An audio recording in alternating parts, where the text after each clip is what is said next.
Меня зовут Юлия, я приехала из Санкт-Петербурга. Я преподаю йогу и организовываю туры. Йога-туры. Очень люблю вывозить своих учеников в разные места, в красивые места всего мира. И вот в этот раз я для себя, для своих учеников выбрала вот этот прекрасный отель. Это замечательное место, горы Ингушетии.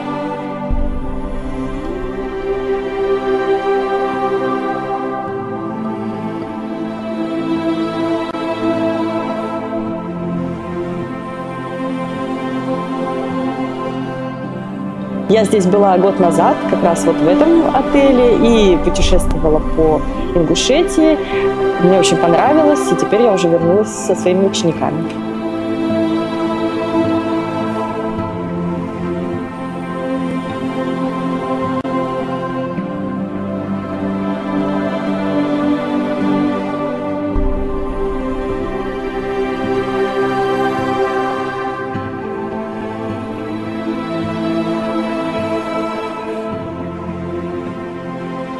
Здесь прекрасные условия для йоги, есть замечательная площадка для йоги, очень вкусные обеды, ужины, завтраки, комфортные номера и замечательный дружелюбный персонал.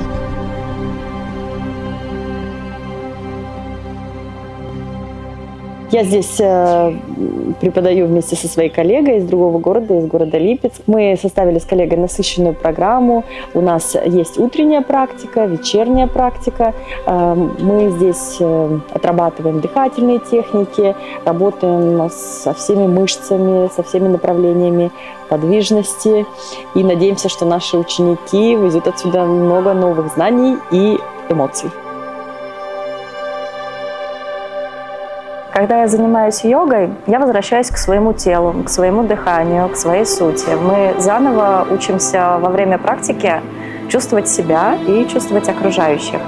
И это место, как ничто лучше, подходит для таких практик, потому что ты видишь эти прекрасные горы, которые находятся за мной, и это могущество, эти водопады, этот воздух, которым можно дышать настолько глубоко, насколько никогда не получится в городе.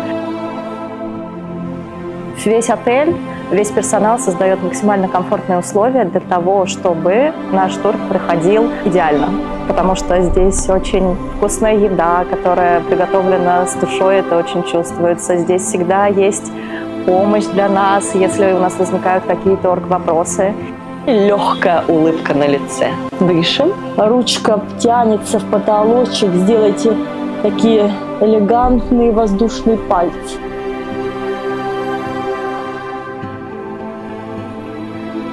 За выдохами, где начинается вдох. И с выдохом отпускаем напряжение. И следующие несколько минут мы проведем в положении шавасаны. Я всем преподавателям рекомендую присмотреться к этому замечательному отелю для проведения своих мероприятий. Мысленно благодарим себя за сегодняшнюю практику.